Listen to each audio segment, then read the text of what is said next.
What's going on, guys? JPB2 here. Hope you guys are enjoying your Tuesday. And for today's gameplay, we have a Prank Kids versus an Eldlich matchup with me as the prankster going first. Now, as you guys know, in my ranked matches on my Smurf account, I have been experimenting with a 60 cards Prank Kids deck list, and this is another 60 cards deck list video. I don't know why or how it works, but I am drawing more consistently with a 60 cards deck list over a 40 cards deck list.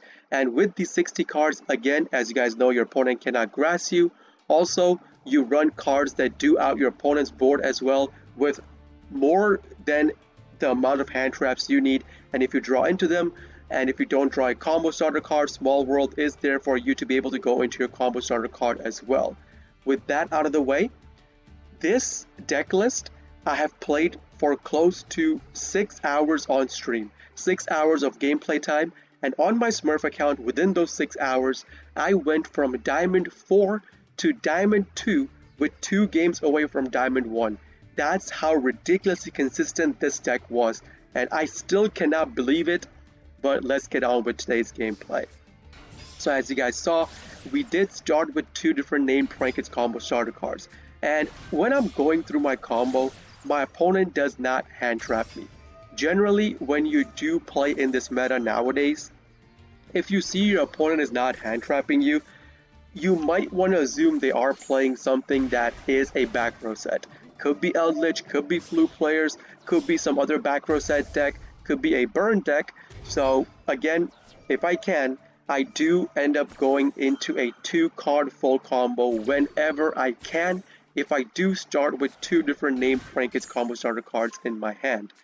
With that, for the Roxy's effect, I do banish the copy of Thunder Dragon Fusion from my hand, because with this deck list again, you can run multiple copies of Thunder Dragon Fusion. I run 2 on my Smurf because I did not want to craft another one, but you can run up to 3 if you guys so chose to do so.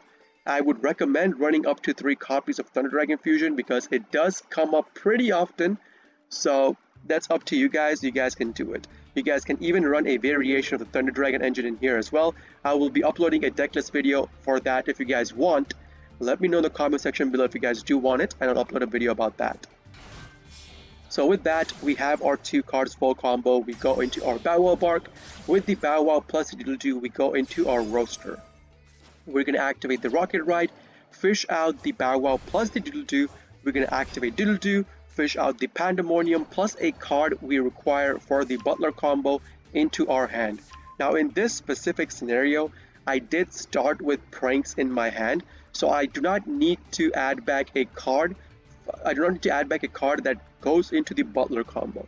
I pitched a copy of Place, so I could add back the Place to my hand, and then we could activate the Place to search a card that goes into the Butler combo.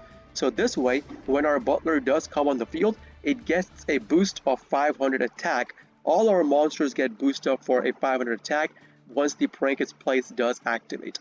Also for the next turn, we can use it as a chain block mechanism as well, because the opponent will have monsters on the field. With that, we activate our pranks at the end of the turn, we recycle 3 cards, draw into a Small World. I'm okay with that, not that big of a deal, it's okay. On the opponent's draw phase, we activate Bow Wow, target the 2 cards we need for the Butler combo, add them to our hand. With this, the opponent goes up into his turn, and at this point, I thought, oh boy, am I gonna feel good about popping this guy's field? Turns out my prediction was right. He was playing a back row set Eldlich. Now guys, in this specific scenario, when you are up against a Prankets player as a back row set player, what you want to do is set down your cards that go into the graveyard and activate. So cards like Scarlet Sanguine, cards like your Haquero, cards like a Conquistador, or any of the Elixir. If they go from the field to the grave, you can activate them, banish them, and set down other cards on the field. So you want to do that and try to bait out your opponent's pop.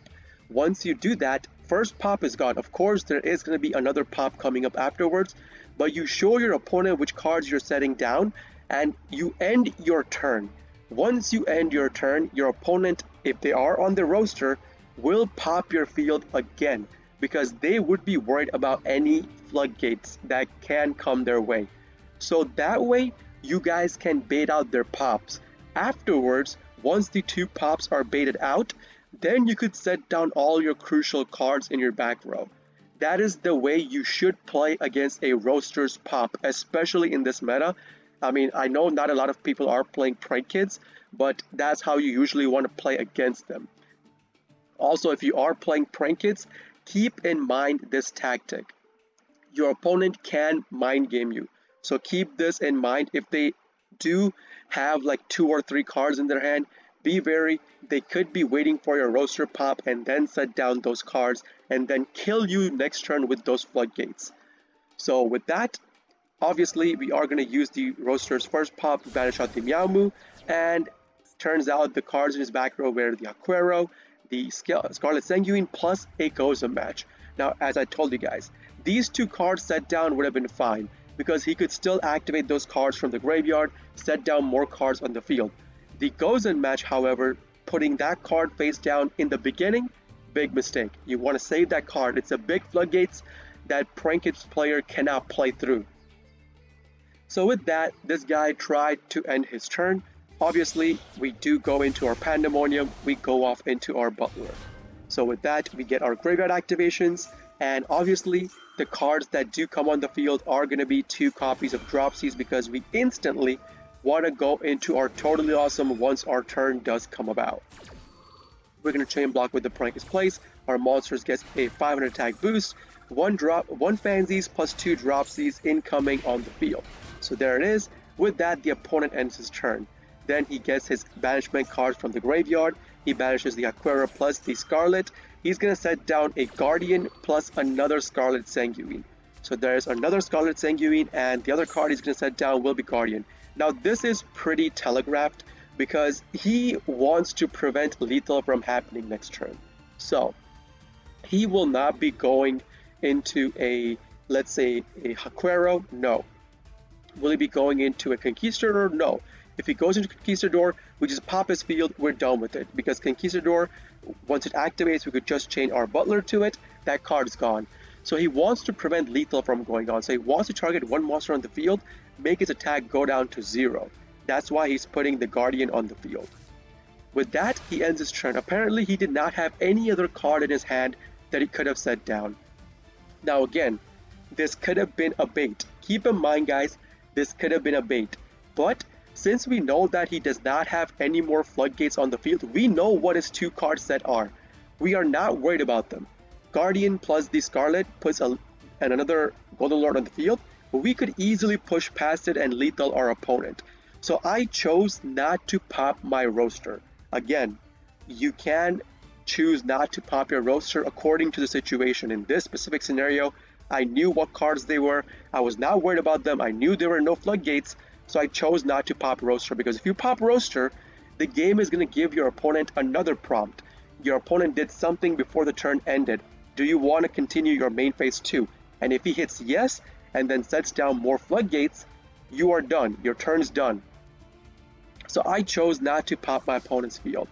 Turns out I draw into evenly matched, pretty useless card. So with that, the first order of business is Totally Awesome. Now, if he tries to activate, let's say, the Golden Lord, to put the Golden Lord on the field with Scarlet Sanguine, we could negate it. If he tries to activate Guardian, we could negate it, yoink it, we could do all sorts of stuff. Now, another big situation, or another picture you need to consider in these kind of situations, is that nowadays, some Eldlich players, not all, they are respectable for it though, they don't run floodgates if they are running the branded engine in there, but they run hand traps. So they run hand traps like Call by the Grave, like Ash Blossom, like Maxi, like Nib.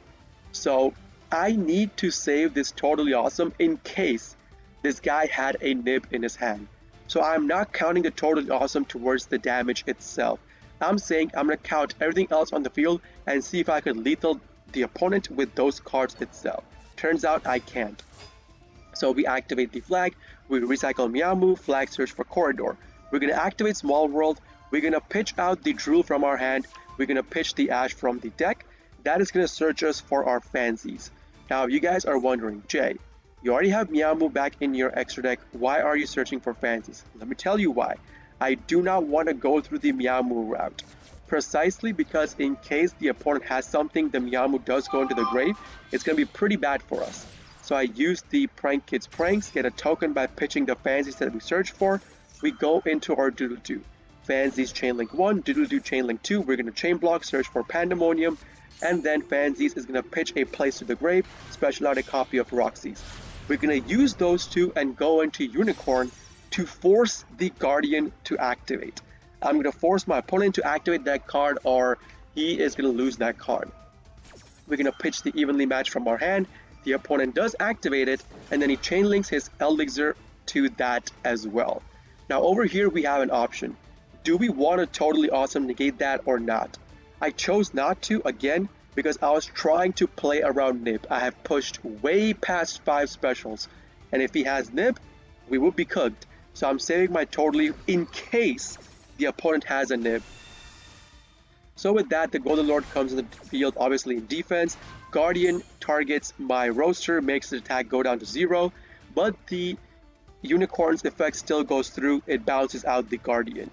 So with that, we're going to use the Unicorn plus the card on the field, which was the flag, go into access code, and with that, the opponent knows he's done, so he scoops the game. That's going to be it for today's game, guys.